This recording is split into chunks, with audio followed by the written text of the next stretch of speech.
Pada video kali ini kita akan membahas teknik perbaikan kerusakan ya, teknik perbaikan kerusakan. Sebelum kita mulai memperbaiki bodi kendaraan, kita harus mengerti bagaimana logam panel bodi bersifat saat dibentuk atau saat rusak. Panel bodinya itu sifatnya bagaimana saat dibentuk dan saat rusak, kita harus tahu. Ini penting karena sifat logam akan menentukan cara kita memperbaikinya. Pertama adalah sifat elastis dan batas elastisitas logam. Sifat elastis. Logam elastis pertama. Jika selembar logam datar ya dibengkokkan dengan lengkungan yang lebar dan halus, dilepas, logam akan kembali ke bentuk semula. Ini yang disebut sifat elastis. Jadi kembali seperti semula. Nah, kemudian itu pertama. Kemudian melebihi batas elastis. Jika logam dibengkokkan dengan lengkungan yang pendek atau tajam, logam tidak akan kembali ke bentuk semula setelah dilepas. Hal ini karena logam tersebut melewati batas elastisnya. Bagian itu menjadi kaku dan akan mempertahankan bentuk baru. Jadi tidak kembali lagi. Mengapa bisa kaku? Ketika logam melewati batas elastis, bagian luar lengkungannya meregang atau memanjang. Kemudian bagian dalamnya itu lengkungannya menyusut atau memendek. Bagian luarnya memanjang, bagian dalamnya menyusut. Struktur butiran logam berubah, membuatnya lebih keras di area tersebut. Lihat gambar 3.28 ya, perubahan struktur butiran selama proses pengepresan. Nah, kita contoh di bengkel. Saat membuat spatbor mobil dengan mesin pres, logam itu ditekan lebih dari batas elastisnya supaya bentuk spatbor tetap bertahan. Jadi memang itu tujuan kita.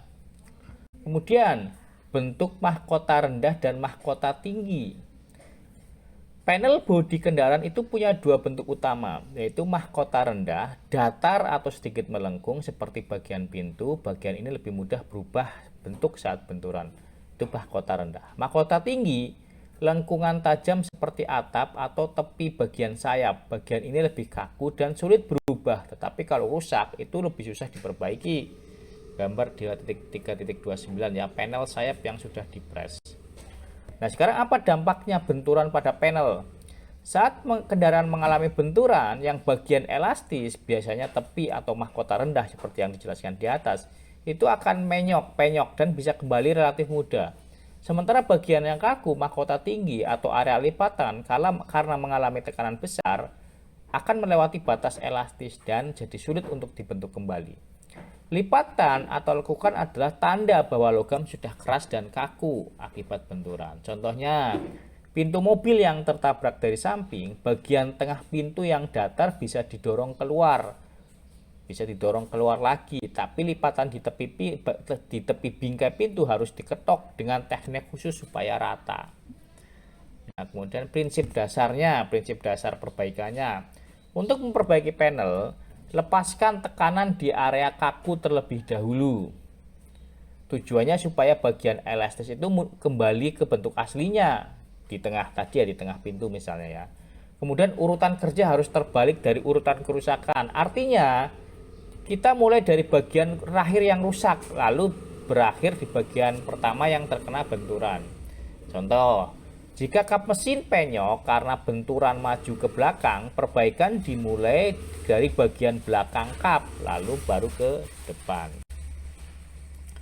Nah, sekarang dua tahap perbaikan bodi. Proses perbaikan bodi terbagi menjadi dua tahap besar. Tahap perataan atau straightening, mengembalikan bentuk panel mendekati bentuk asli. Nah, ini bisa digunakan menggunakan palu, penarik atau puller, atau alat hidrolik. Itu perataan. Kemudian tahap persiapan permukaan, surface preparation, menghaluskan permukaan sebelum pengecatan ulang, mengamplas, mengisi bagian yang bergelombang dengan dempul, dan membersihkan kotoran dari minyak. Nah, apa kunci sukses pada perbaikan? Ya, gunakan alat yang sesuai, palu planishing, doli, spoon, atau alat khusus lainnya. Jangan memukul terlalu keras di area elastis karena bisa membuatnya jadi kaku. Ikuti urutan kerja yang benar agar logam tidak mengalami tekanan baru. Kemudian periksa hasil kerja secara bertahap. Jangan sampai tunggu akhir baru diperiksa, jadi setelah bertahap diperiksa. Nah, misalnya ada sebuah mobil ya datang ke bengkel, spatbornya penyok. Nah, maka mekanik memeriksa titik benturan dan melihat area lipatan yang kaku. Kemudian mengetok pelan bagian lipatan dan belakang untuk melepaskan ketegangan logam. Kemudian menarik bagian penyok dengan alat penarik puller ya tadi ya. Mengamplas permukaan dan mengisi bagian yang tidak rata dan menyiapkan panel untuk dicat ulang.